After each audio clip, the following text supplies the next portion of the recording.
in the last week, we saw two very different worlds collide, fighting for social injustice right in the midst of a global pandemic. Large groups gathering for those demonstrations. Healthcare leaders in our country are genuinely concerned about the spread of the coronavirus through both peaceful protests and demonstrations and the violent riots like we've seen in Philadelphia and across the country. It's really cause for concern. Dr. Jennifer Caudle joins us this morning to share her thoughts and feelings. Dr. Jen, good morning to you.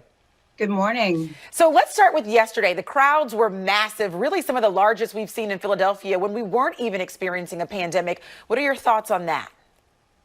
Well, the crowds were very large yesterday, and I have to say, it's wonderful to see that literally not only our country, but the world is coming together to fight racial injustice against African Americans. That is a wonderful thing. But as you have said, we are literally in the middle of a pandemic, and that makes it complicated to say the least. Look, there are two things we have to deal with here. We have to deal with racial injustice, and we have to deal with the pandemic.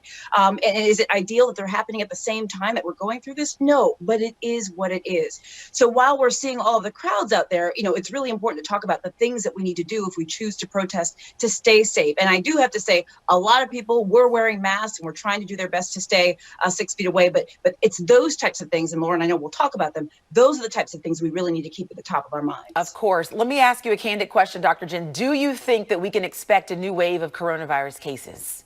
I think it's inevitable, honestly. I mean, look, we literally had more people together in Philadelphia and so many different cities in one place than we would even if we weren't even on lockdown and in phase yellow, right? People don't come together like that on a normal day. I just think the way these bugs, respiratory bugs like COVID-19 and so many other things travel, that the risk is heightened, and I think the likelihood is there that we are going to see more cases. I do. Now, yesterday, some of your colleagues in the medical field say social justice is a public health crisis, and we saw some groups like White Coats for Black Lives joining in on that movement. I know you're going to talk about how the two correlate. African Americans really at a big disadvantage in all of this.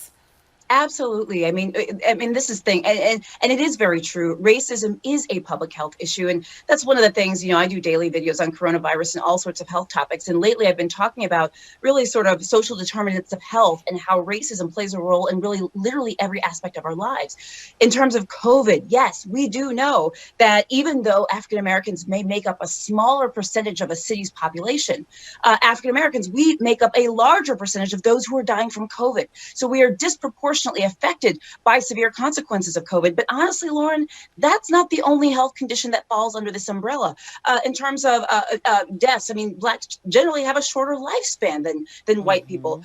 We have more heart disease. We die more of certain cancers. The list, honestly, we have higher, mortality rates in terms of pregnancy, women in pregnancy. There are so many things. The list goes on and on and on.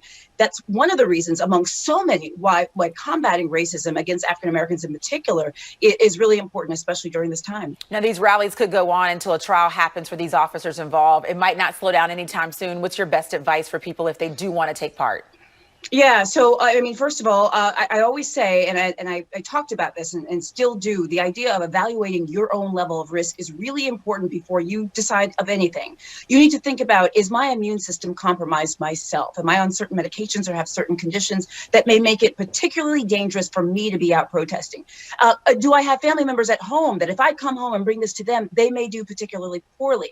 And you also have to remember that there are many different ways to protest.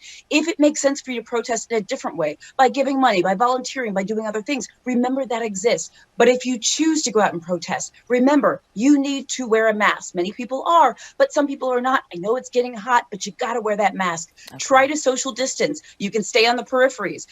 Bring hand sanitizer, wash your hands. And I would also say, and I'll conclude with this, Lauren, just to let you know, holding hands and linking arms is a wonderful sign of solidarity, but it's not great for the virus. You know what? You can just hold off on that. Hold off on touching other people if possible.